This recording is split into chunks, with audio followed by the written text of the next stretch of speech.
주일 아침에 이렇게 예배를 드리러 오면 여러 가지 우리가 일들을 합니다. 기도도 하고 찬송도 드리고 또 특별 찬양도 하고 또 헌금하시는 분도 있고 이 모든 것이 있지만 어쩔 수 없이 사람인지라 그래도 목사의 설교를 오늘 듣고 가야 되겠다. 잘 듣고 가야 되겠다. 대부분 이런 심정으로 교회에 오십니다. 저 역시도 예전에 목사 하기 전에 그와 같은 심정으로 교회를 다녔고 그것 자체가 잘못은 아닙니다. 근데 이제 목사가 말씀을 가르치고 이제 복음을 이제 선포하는 이 두 가지 일을 이제 하다 보니까 어떻게 이제 균형을 잡아야 될 것인가 하는 그러한 그 문제에 이제 봉착하게 됩니다. 예를 들어 지난 3주 동안 우리가 교회는 어떤 모습을 가져야 되는가 해서 말하는 교회, 그렇죠? 말을 해야 된다. 연구하는 교회, 또 섬기는 교회가 된다. 이렇게 이제 말씀을 드렸습니다. 제가 이렇게 말씀을 드릴 때에는 그 대상이 대부분의 경우 이 안에서 이미 구원받고 예수님을 주님으로 영접해서 천국에 가고 있는 그와 같은 그 사람들이 이 땅에서 지역교회를 이룰 때 어떻게 살아야 될 것인가 하는 그런 주제로 이제 말씀을 드리다 보면 어떠한 요소가 이제 결여가 되냐 하면 이 가운데 아직 구원받지 못한 사람이 있어요. 특히 아이들 가운데 아직 구원받은 것이 희미한 그와 같은 아이들이 있을 수 있습니다. 그래서 이런 사람들에게 예수 그리스도의 복음을 선포해서 그래서 말씀을 듣고 구원을 받게 하는 것이 또 목사의 그 임무 중에 하나거든요.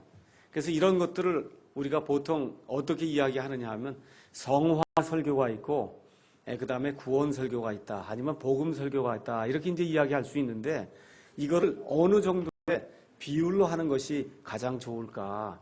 이게 이제 목사의 고민 중에 이제 하나입니다.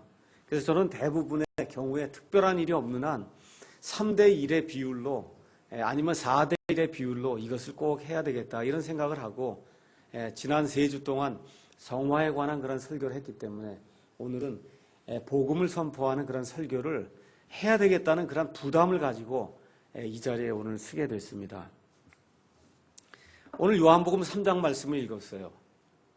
우리가 잘 알고 있는 14절부터 18절에 있는 말씀, 특별히 요한복음 3장 16절에 있는 말씀, 하나님께서 세상을 이처럼 사랑하사 자신의 독생자를 주셨으니 이것은 누구든지 그를 믿는 자는 멸망하지 않고 영존하는 생명을 얻게 하려 하십니다. 이 말씀은 성경에서 가장 많이 애용이 되고 있는 그런 말씀이고 많은 사람들이 외우고 있는 그런 말씀입니다. 오늘 이 말씀이 포함된 이런 말씀을 이렇게 읽으니까 많은 분들이 아이고 나 이거 교회 20년 다녔는데 이것도 오늘 구원받으라는 얘기를 하는가 보다 이렇게 생각을 하고 미리 마음의 문을 닫는 그런 분도 있을 수 있습니다. 그런데 제가 지난주에 또 말씀을 읽고 또 여러 가지 것들을 탐구하는 가운데 발견한 것은 구원받은 사람이라 할지라도 다시 한번 그 예수님의 은혜를 설명해 주는 그와 같은 말씀을 들을 때 정말 그 예수님의 은혜가 내게 새롭게 느껴지는 그와 같은 그러한 감동이 없다고 하면 그러면 믿음이 냉랭한 그런 상태거든요. 그래서 잘 생각을 하시고 나는 과연 생각이 어디에 지금 집중이 되어 있는가 이런 것들 생각하시면서 오늘 요한복음 3장 14절에서 18절에 있는 말씀을 한번 생각해 보도록 하겠습니다. 여기 13절부터 이제 18절에 있는 이 말씀은 여러분이 잘 아시는 대로 우리 예수님께서 니고데모라고 하는 이런 사람에게 말씀을 전하는 가운데 예수님이 말씀해 주시는 복음의 말씀입니다. 여기 요한복음 3장 1절에 가서 보니까 뭐라고 기록되어 있냐면 바리새인들 중에 니고데모라는 사람이 있었는데 그는 유대인들의 치리자더라. 이렇게 기록이 되어 있습니다. 니고데모가 어떤 사람이라고요? 치리자. 또 하나 뭐라고요? 바리새인이란 말입니다. 바리새인을 나쁘게만 볼 것이 아니에요. 저와 여러분 가운데 바리새인 그러면 나쁜 그러한 그 선입관을 가지고 보는 사람들이 많이 있는데 바리새인들 가운데 우리가 배워야 될 점이 많이 있습니다. 규칙적으로 하나님의 것을 생각하고 하나님의 것을 떼어놓고 하나님께서 시간을 드리고 어떻게 하든지 하나님의 뜻대로 살아야 되겠다고 모든 것을 절도 있게 규모 있게 규칙적으로 행하려고 하는 그와 같은 그 습관은 저와 여러분이 배워야 될, 항상 살아가는 동안에 저와 여러분이 마음속에 간직하고 행해야 될 그와 같은 모습입니다. 그래서 이 바리새인에 대해서 바리새인 중에 바리새인이라고 스스로 고백했던 사도 바울은 무엇라고 이야기하느냐? 내가 예수님을 알기 전에 바리새인이었는데 이 바리새인의 특징이 뭐냐? 율법의 의에 관하여는 흠이 없는 자다. 그렇게 이야기를 했어요. 이게 대단한 표현이에요. 율법에 나와 있는 그와 같은 의로운 일을 행하는 데 있어서는 흠이 없는 사람이라는 거예요. 흠이 없다. 다른 식으로 이야기를 하면 유월절도 지키고 11조도 지키고 바리새인은 아버지가 또 바리새인이래야 바리새인이 되는 그런 확률이 크거든요. 그래서 좋은 부모 밑에서 태어났고 좋은 가정 교육을 받았고 또 부모가 바리새인으로 키우기 위해서 율법 박사 앞으로 이 아이를 인도해서 좋은 그와 같은 학교 교육도 받았고 여기 가서 보니까 유대인들의 치리자라고 그렇게 기록이 돼 있어요. 그 얘기는 무슨 얘기냐? 지금식으로 얘기하면 국회의원쯤 되는 권세가 많은 그런 사람이다. 하루에 3번씩 기도했습니다. 하나님께 제물 바쳐야 될 땐 제물을 드렸어요. 또 돈이 많은 사람이에요. 인격적으로, 인품으로 봐서, 도덕적으로 봐서 하자가 전혀 없는 훌륭한 그런 사람입니다. 이 사람이 예수님을 밤에 몰래 찾아왔습니다. 낮에는 도무지 얼굴을 들고 많은 사람들이 볼까봐 두려워서 이 니고데모라고 하는 사람이 예수님을 찾아올 그런 용기가 나지 않아서 밤에 몰래 찾아와서 예수님에게 예수님이 행하시는 그런 일들을 보니까 하나님이 당신과 함께하지 아니하시면 이런 일들을 행할 사람 아무도 없습니다. 당신은 내가 보니까 하나님이 보내신 하나님의 대언자입니다. 라고 하나님 앞에, 이 예수님 앞에 고백하는 그런 대목이 그 안에 기록이 되어 있어요. 예수님께서 그렇다 아니다 이런 말씀을 하지 아니하시고 다짜고짜 뭐라고 말씀하시냐면 사람이 다시 태어나지 아니하면 하나님의 왕국에 들어갈 수 없다. 지금 그렇게 이야기를 하고 있습니다. 다시 태어나는 게 뭡니까? 다시 태어나는 걸 가르쳐 주십시오. 다시 얘기하니까 사람이 물에서 한번 태어나고 사람이 다시 한번 성령에게서 태어나지 아니하면 그 사람은 하나님의 왕국을 볼 수도 없고 하나님의 왕국을 들어갈 수도 없다. 예수님께서 그렇게 말씀을 해주십니다. 태어난다고 이야기해요. 2번 출생을 해야 된다 그렇게 이야기합니다. 여러분 다 어느 가정에 출생하셨죠? 네, 여기 우리 딸이 있는데 이 딸은 제 가정에 출생했어요. 여러분도 다 어느 집, 어느 가정에 출생을 했습니다. 다시 말씀드리면 어느 가족의 일원이 되려면 반드시 출생을 해야 돼요. 그 가족 안으로 출생을 해야 돼요. 그 어머니, 아버지 밑으로 출생을 해야 그래야 그 가족의 일원이 되는 겁니다. 하나님도 마찬가지예요. 하나님 우리 아버지신데 아버지의 가족의 일원으로 여러분이 하나님 보시기에 그런 존재로 여겨지려면 하나님의 가족의 일원으로 출생을 해야 된다는 거예요. 그래서 다시 한번 태어나야 된다. 지금 그렇게 이야기하는 겁니다. 여러분 출생이 일생 동안 지속이 되는 그런 과정입니까? 아니면 여러분 어머니 뱃속에서 응애하고 태어나는 그 출생이 일순간의 과정이에요. 일순간의 과정이에요. 어머니 뱃속에 있다가 응애하고 태어나는 그 순간 여러분이 그 가족의 일원이 되는 것처럼 하나님의 말씀을 통해서 여러분이 듣고 이 말씀을 통해서 변화가 돼서 회개하고 믿음으로 하나님께 나아가야 되겠다고 내 믿음을 하나님 아버지 앞에 내놓고 예수님을 신뢰하는 바로 그 순간에 여러분과 제가 하나님의 가족으로 태어나게 됩니다. 다시 한번 제 딸이 여기 있지만 이 아이가 우리 가정의 일원으로 태어났어요. 그러면 누구를 닮습니까? 누구를 닮아요? 어머니와 아버지를 닮게 돼 있어요. 마찬가지로 저와 여러분이 하나님의 가족의 일원으로 응애하고 딱 태어나는 그 순간에 누굴 닮아요? 예수님을 닮는 거예요. 하나님을 닮는 그와 같은 엄청난 그와 같은 특권이 우리에게 주어지는 겁니다. 그래서 베드로후서에 나와 있는 것처럼 하나님의 본성에 참여할 수 있는 그런 사람으로 하나님이 만들어 주시기 위해서 지금 여기 니고데모라고 하는 그런 사람에게 내가 다시 한번 태어나는 그런 일이 있기 전에는 하나님의 왕국을 볼 수도 없고 하나님의 왕국에 들어올 수도 없다. 하나님께서 그렇게 말씀해 주시는 겁니다. 여기 우리 아이들 저를 한번 좀 쳐다보기 바랍니다. 하나님의 본성에 참여할 수 있는 자격이 여러분 가운데 있습니까? 우리 도성이가 고개를 갸우뚱하는 것 같은데 아직 이해를 못해서 그래요. 하나님 가운데서 다시 태어나야 그래야 하나님의 자녀가 돼서 하나님의 모든 것을 이어받을 수 있는 예수님과 더불어 공동 상속자가 될 수 있다. 성경이 그렇게 이야기하는 겁니다. 예수님 하나님의 아들이시고 저와 여러분은 양아들이 되는 거예요. 그래서 어떤 일을 해요? 하나님이 마련해 놓으신 이 엄청난 부요함을 함께 나눌 수 있는 공동 상속자가 된다. 성경이 우리에게 그렇게 이야기하는 겁니다. 근데 뭐가 문제가 있었어요? 니고데모가 그 사실을 알지 못했다는 겁니다. 예수님이 많은 죄를 지은 그와 같은 이 죄 가운데 사는 게 눈에 확연히 보이는 그런 사람에게 지금 이런 얘기를 하는 게 아니에요. 율법의 의로는 흠이 없는 사람.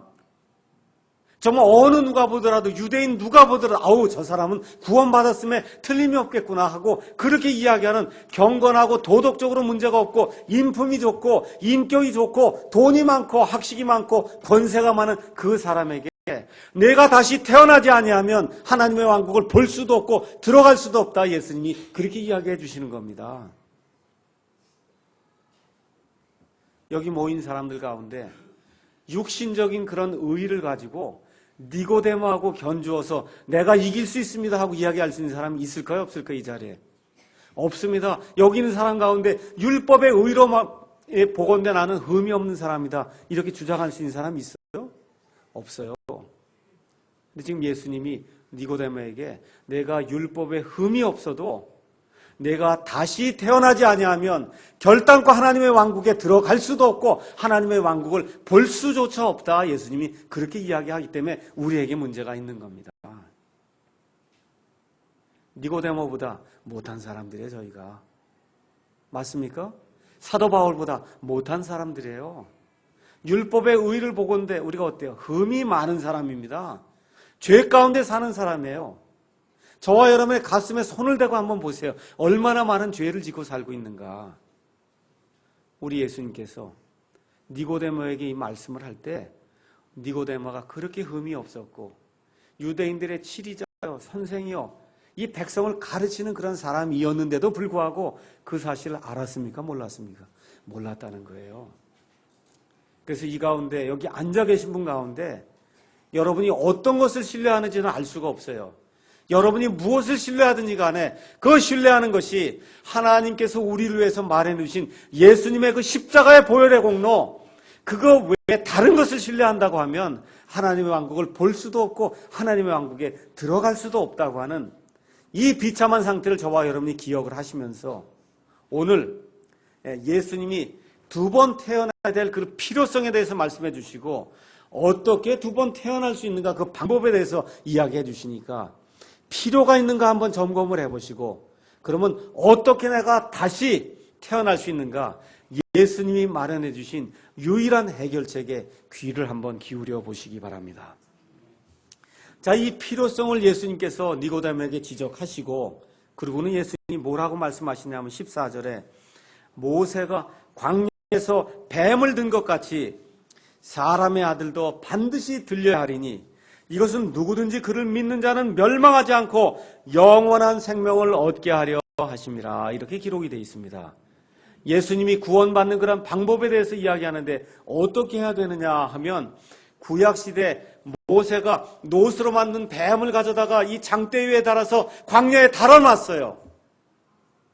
이때 많은 사람들이 장대에 달린 이 노뱀을 바라보게 될 때 이 사람들이 지은 모든 죄가 무엇이었든지 간에 다시 한번 뱀에 물린 모든 사람들이 그 노뱀을 바라보는 그 순간에 그 믿음을 통해서 병고침의 역사가 일어난 그런 사실이 있다고 하는 사실을 우리 주님이 언급을 하면서 믿음을 가지고 나를 바라볼 때 하늘의 왕국에 다시 들어갈 수 있는 이와 같은 길이 열린다고 말씀해 주시는 것을 우리가 이 시간에 기억을 해야 됩니다. 그래서 오늘은 눈을 들어 예수님을 바라보라라고 하는 그런 제목을 가지고 이 구약시대 민수기에 나왔던 이 말씀과 예수님께서 이 요한복음에서 이 말씀을 인용하시면서 대비해 주시면서 우리에게 말씀하시는 것이 무엇인가 성경 말씀을 통해 한번 살펴보도록 하겠습니다. 자, 놋뱀 사건, 여러분 교회를 오래 다니셨으면은 그러면 많이 기억을 할 겁니다. 불뱀 사건이라고 해야 더 맞겠죠. 민수기 21장을 한번 가서 보시겠습니다. 민수기 21장 4절에서 9절에 가서 보시면 여기 불뱀 사건이 나옵니다. 민수기는 우리는 인구조사를 해서 숫자가 많이 나오기 때문에 이걸 민수기다. 이렇게 이제 사람의 수, 영어로는 아주 간단해. 넘버스입니다. 그 안에 기록된 숫자가 많기 때문에 숫자를 다룬 책이다. 이런 뜻으로 넘버스라고 이제 이야기하고 우리나라에서는 그거를 수 이렇게 번역할 수 없잖아요. 수기 이럴 수 없잖아요. 그러니까 민수기 이렇게 이제 번역을 한 겁니다. 자, 민수기는 원래 많은 숫자가 나오지만 숫자를 다루는 책이 아니에요. 어떤 책이냐면 광야에서 40년 동안 이스라엘 백성이 떠돌아다닐 때 그 모든 여정을 기록한 그와 같은 책이 민수기입니다. 여러분 잘 아시다시피 모세가 이집트에서 백성을 이끌어낸 다음에 이제 광야로 들어갔습니다. 광야에서 가데스 바네아라고 하는 곳에서 각 지파에서 한 사람씩 뽑아서 이 가나안 땅을 탐지하고 오라고 12명의 스파이를 보낸 그와 같은 사실을 여러분과 제가 잘 알고 있어요.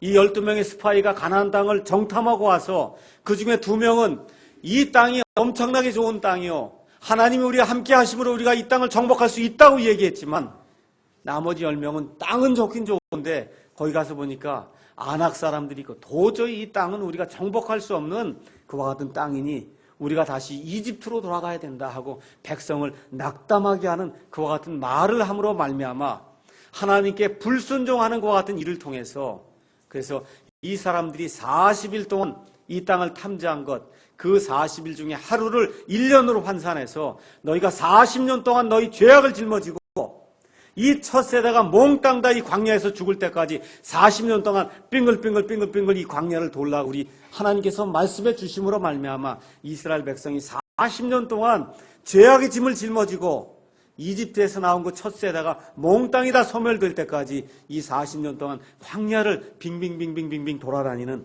그와 같은 떠도는 생활이 시작이 됐습니다. 이제 떠도는 생활이 거의 다 끝나서 드디어 이제 21장 여기 나올 때쯤 돼서는 40년이 거의 다 마무리가 되는 이런 시점이 됐어요. 20장에 가서는 이스라엘의 2명의 위대한 지도자 중에 한 사람인 아론이 이제 죽는 그와 같은 일이 발생해서 아론을 위해서 애도를 하고 드디어 이스라엘 백성이 가나안 땅으로 지금 들어가려고 하는 그러한 찰나입니다. 그래서 남부지방에서 어떻게 하든지 가나안 땅으로 들어가려고 하는데 누가 놓여 있냐면 거기에 에돔이라고 하는 그러한 땅이 놓여 있어요.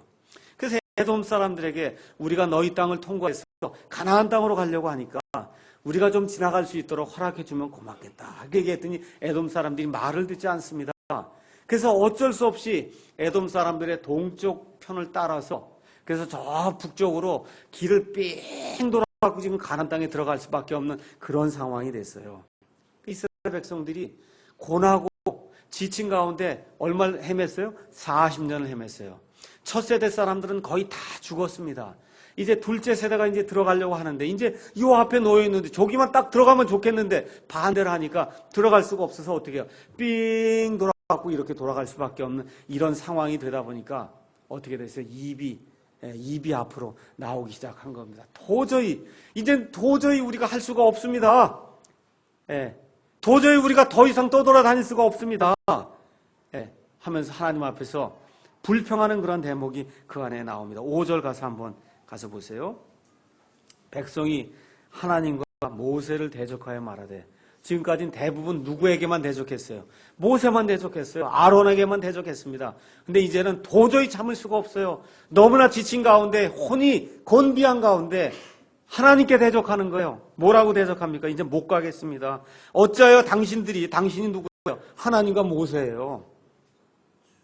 하나님한테 얘기하는 거예요. 하나님한테. 어찌하여 당신이 그렇죠? 어찌하여 당신이 우리를 이집트에서 데리고 올라와 광야에서 죽게 합니까? 거기에는 빵도 없고 물도 없습니다. 우리 혼이 이 푸석푸석한 빵을 싫어합니다 하고 하나님을 당신이라고 부르면서 또 하나님의 대언자 모세를 당신이라고 지금 부르면서 지금 입이 이렇게 나와갖고 불평하는 그러한 대목이 그 안에 기록이 되어 있습니다.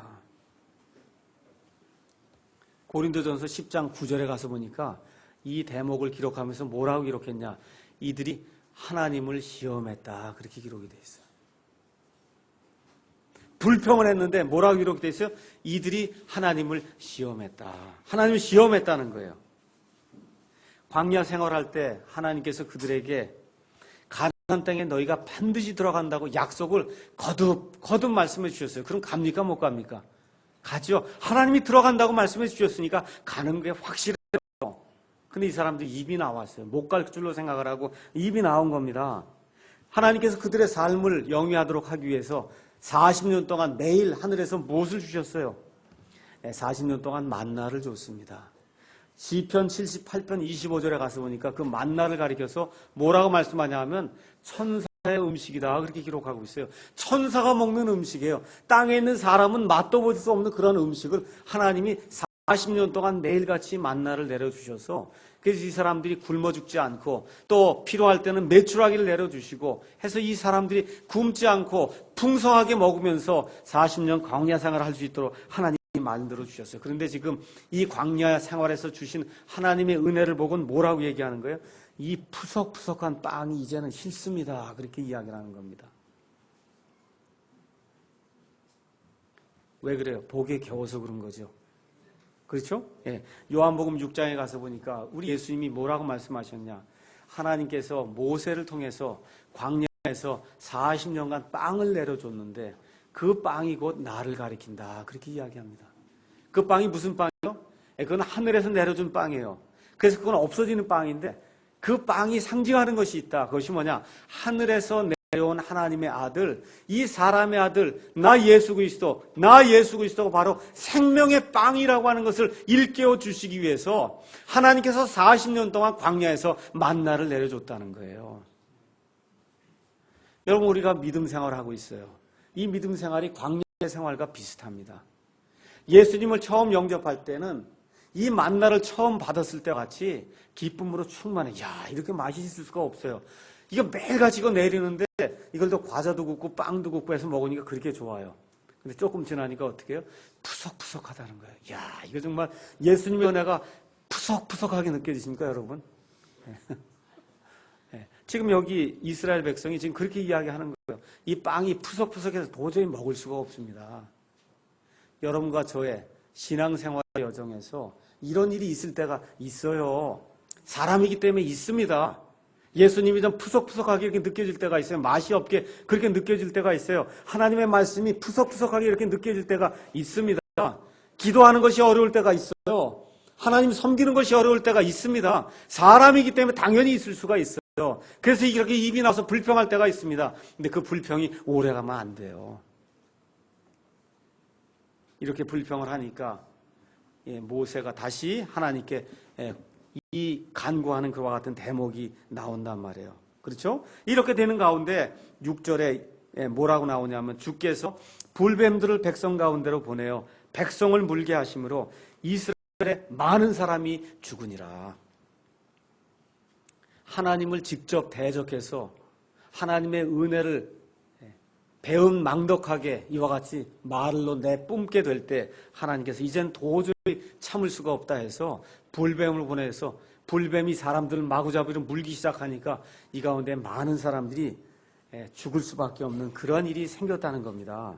거기 가서 보니까 8절에 7절에 가서 보니까 백성이 모세에게 나와 뭐라고 얘기해요? 우리가 잘못했습니다. 모세가 다시 하나님께 대변해서 기도하는 그런 내용이 이제 나오는데 8절에 주께서 모세에게 이르시되 너를 위해 불뱀을 만들어 장대 위에 달라 물린 자마다 그것을 바라보면 살리라 하시니라 하니까 모세가 그 불뱀과 똑같은 형상으로 놋뱀을 만들어 장대 위에 다니 뱀이 어떤 사람을 물었을 때 그 놋뱀을 쳐다보면 살더라. 이렇게 이제 기록이 되어 있습니다. 모세가 대신 기도했더니 하나님이 이걸 해결할 수 있는 그러한 방법을 주셨어요.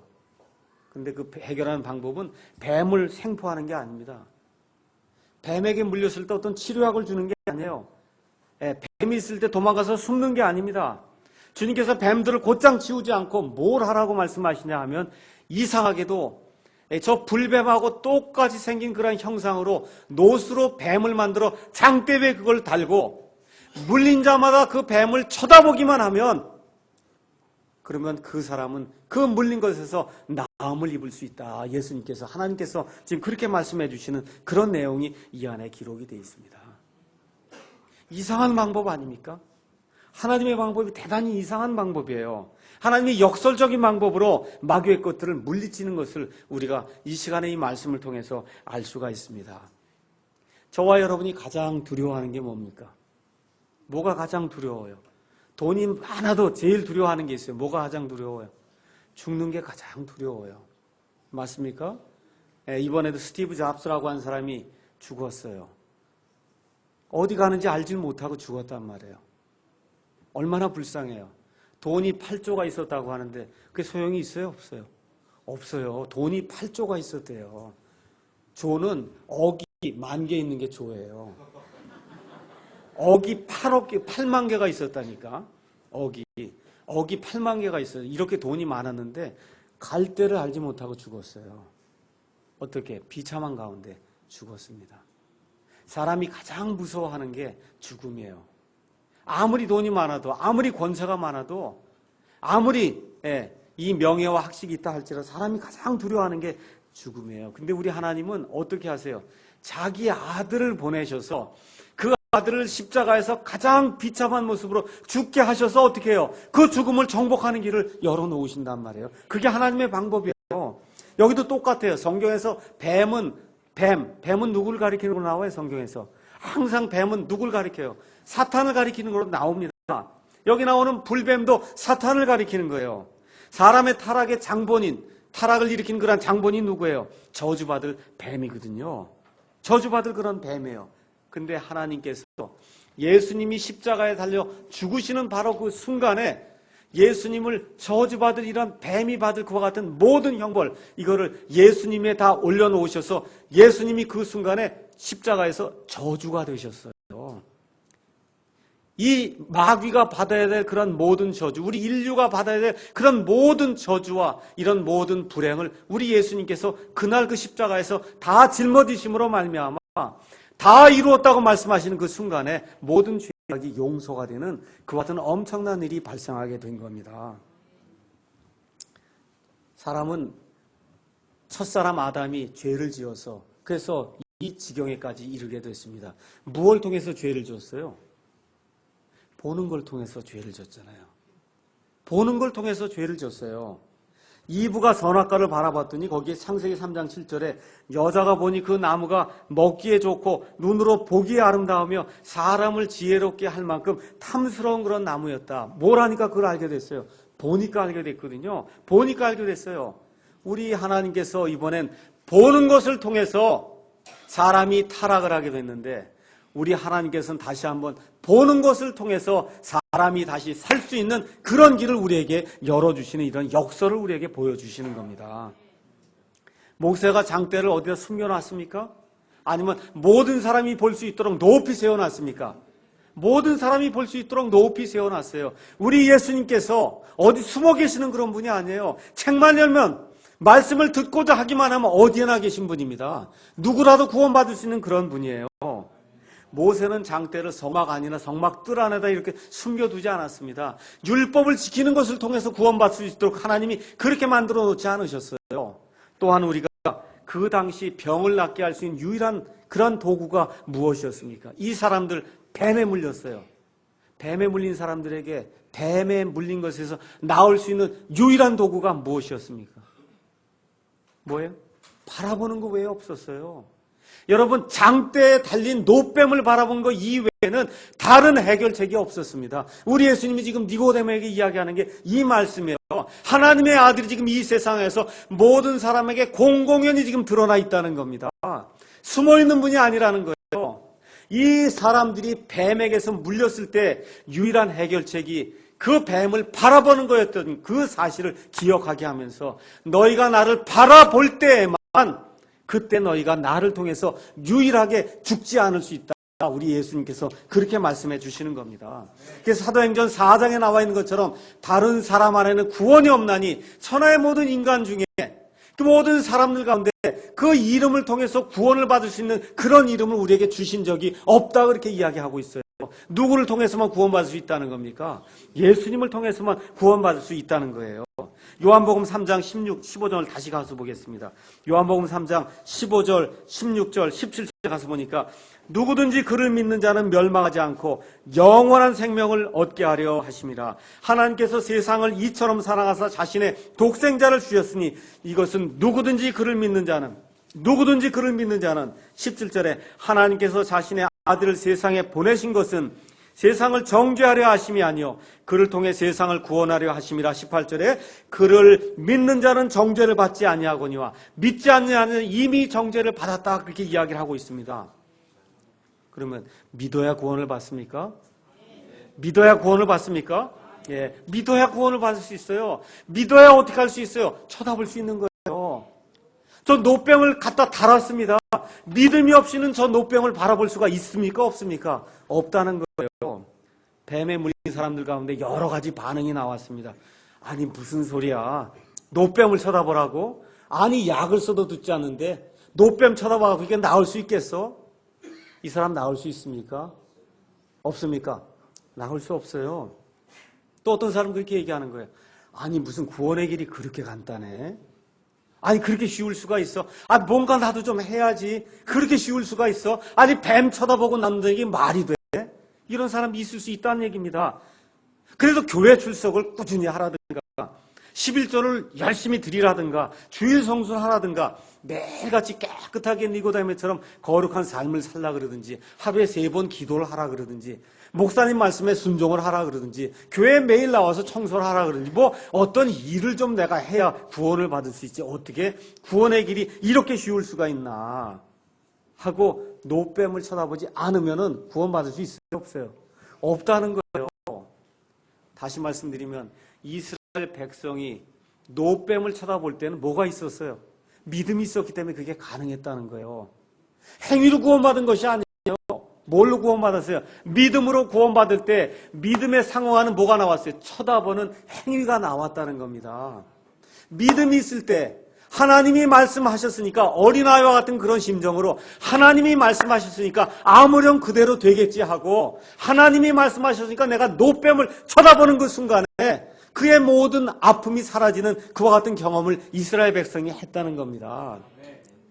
우리 예수님께서 이 땅에 오셔서 저와 여러분을 대신해서 하나님께서 죄가 없으신데도 불구하고 십자가에 달려 돌아가셨어요. 십자가에 달리신 그 예수님을 바라보는 그 순간 예수님만이 나의 구원자십니다. 저는 아무것도 할 수가 없습니다. 이 세상의 인간은 내 병을 해결할 수가 없습니다. 하고 예수님만 바라보는 바로 그 순간에 우리의 모든 병이 해결되는 그런 일이 있을 수 있다. 성경이 그렇게 이야기하면서 그래서 니고데모에게 뭘 기억하라고 얘기하는 거예요. 모세가 노뱀을 들었던 것처럼 사람의 아들이 십자가에 달리는 그와 같은 일이 생길 테니 사람의 아들을 신뢰하고 나 예수 그리스도를 신뢰하라고 지금 예수님께서 니고데모에게 이야기하는 겁니다. 저와 여러분이 머릿속에 죽을 때까지 꼭 기억해야 될 그런 사실이 있어요. 그것은 뭐냐 하면 사람은 이 땅에 태어날 때 죄와 범법들 가운데서 죽은 채 태어난다는 겁니다. 이걸 꼭 잊어버리면 안 돼요. 저와 여러분이 무슨 생활하든 아무리 저 사람이 훌륭하게 보여도 아직 구원받지 못하면 죄와 범법 가운데서 죽은 사람이구나. 스티브 잡스가 돈이 8조가 돼도 소용이 없어요. 죄와 범법 가운데서 죽은 그 자로 태어나서 죽은 내 상태로 그 상태로 죽었습니다. 그래서 어떤 일이 생기느냐 하면 저와 여러분이 죄인입니다 얘기할 때는 죄를 자꾸 지었기 때문에 죄인이라는 얘기가 아니에요. 외적인 문제로 내가 죄인이다 이게 아니라 태어날 때부터 내적으로 문제를 지니고 태어났다는 거예요. 어떤 상태로 태어났다는 겁니까? 죄 가운데 태어났다는 거예요. 이게 저와 여러분의 공통적인 문제라는 겁니다. 근데 우리 하나님이 뭐라고 말씀하세요? 죄의 삭은 사망이라고 이야기하는 겁니다. 죄가 나가서 열심히 일을 하면 보수를 받아오는데 그 보수가 사망이라는 거예요. 우리 가운데 여기 청년들이 늘어나고 청장년들이 늘어나고 이거 하다 보니까 아기를 낳습니다. 그렇죠? 결혼해서 아기를 낳아요. 아기가 너무나 착하고 예쁩니다. 근데 어떻게 바라봐야 돼? 성경적으로는 작은 죄인이 태어났구나. 이렇게 바라보셔야 돼요. 성경적으로 그래 하나님 보실 때는 아무리 아름답고 그런 아기라 해도 어떤 아기로 태어나요? 작은 죄인으로 태어난 거예요. 죄 가르쳐주지 않아도 조금 지나면 다 죄 짓습니다. 가르쳐줄 필요가 없어요. 다 알아서 짓기 때문에 가르쳐줄 필요가 없어요. 작은 죄인으로 태어난다는 거예요.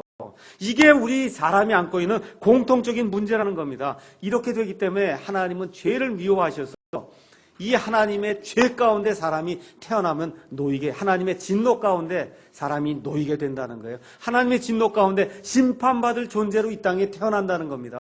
그래서 우리 예수님이 니고데모에게 뭐라고 말씀하세요?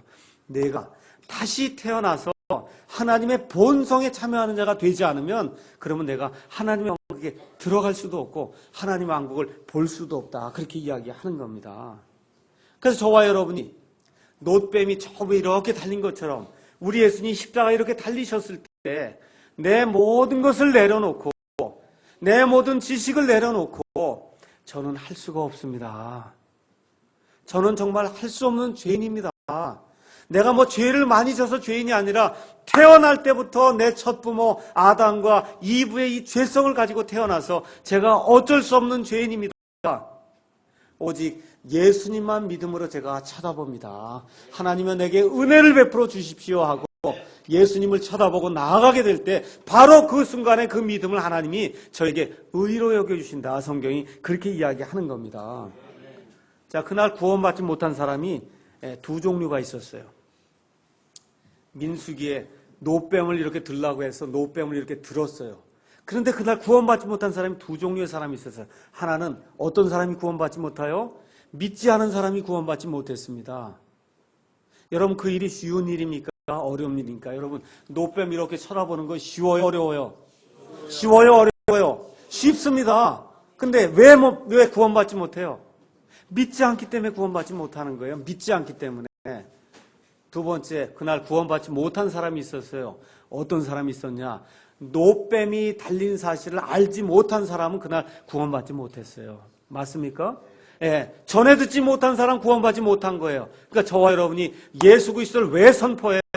알려줘야 되기 때문에 선포하는 겁니다. 알려줘야 되기 때문에 우리가 예수님을 선포하는 거예요.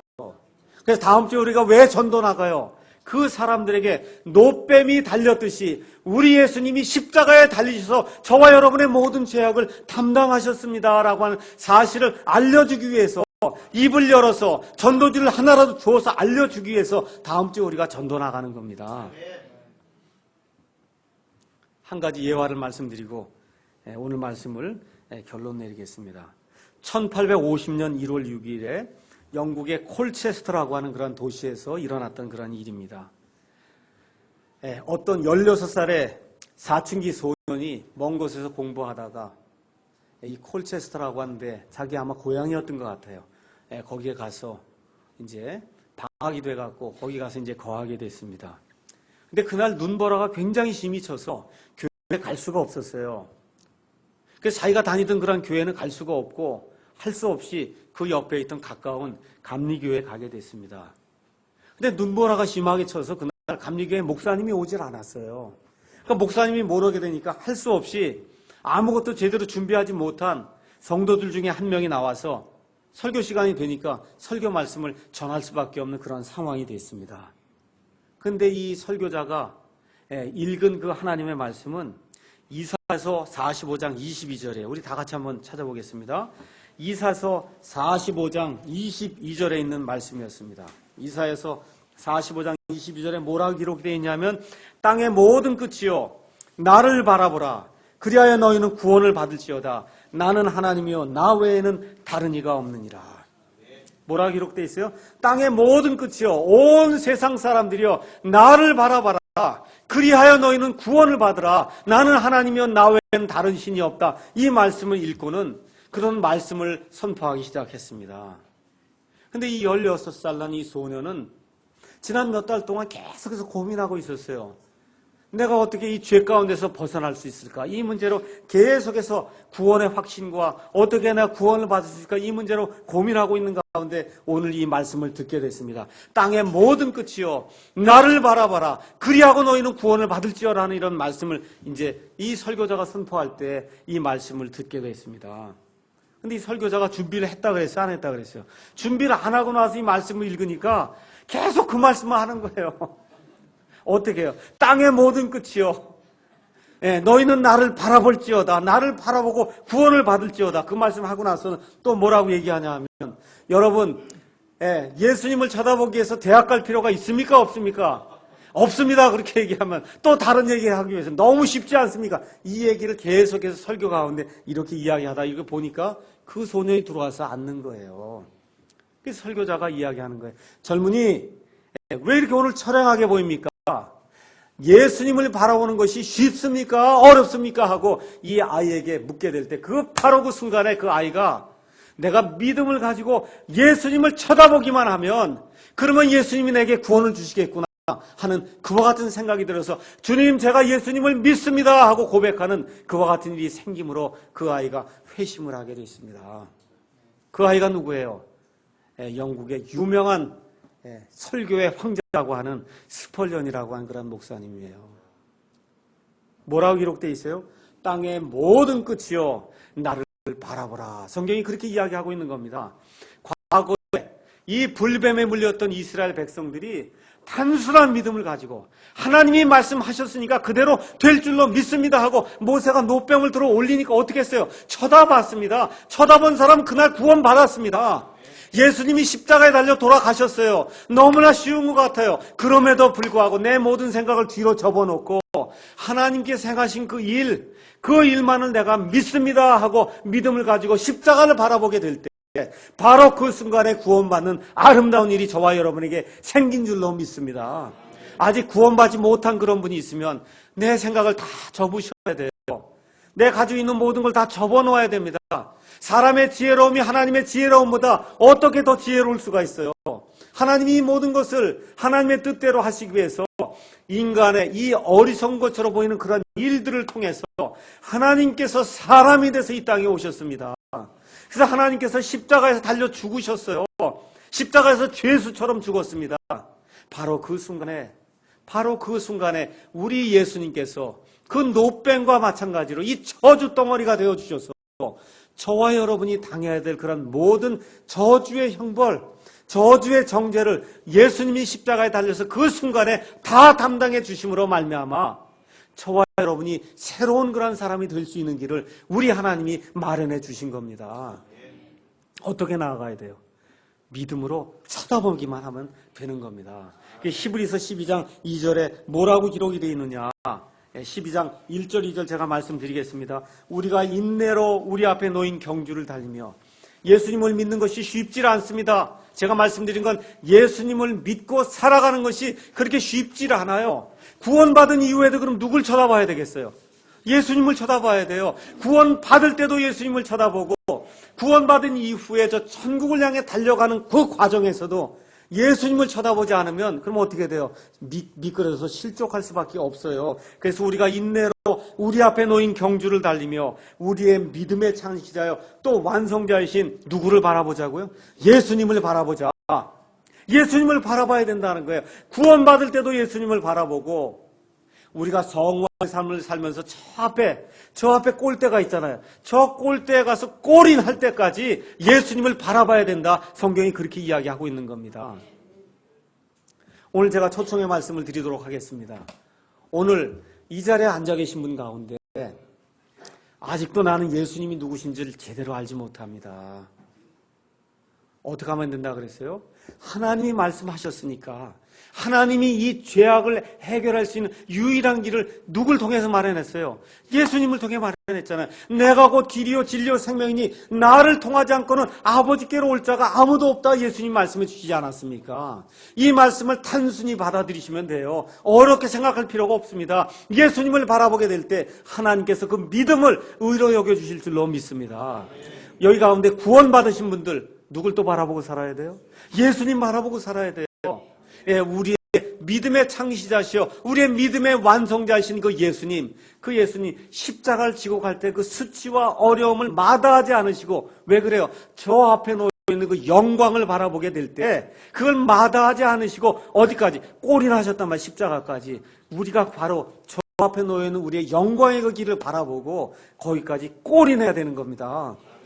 예, 이 내용을 기억하시면서 예수님만 바라보라. 오늘 그 설교 말씀 드렸는데, 예, 믿는 자든지 아직 믿지 못한 자든지 이 말씀을 기억하시고 하나님의 은혜를 간구하는 한 주간이 되기를 주님의 이름으로 축원합니다. 예, 기도하시겠습니다.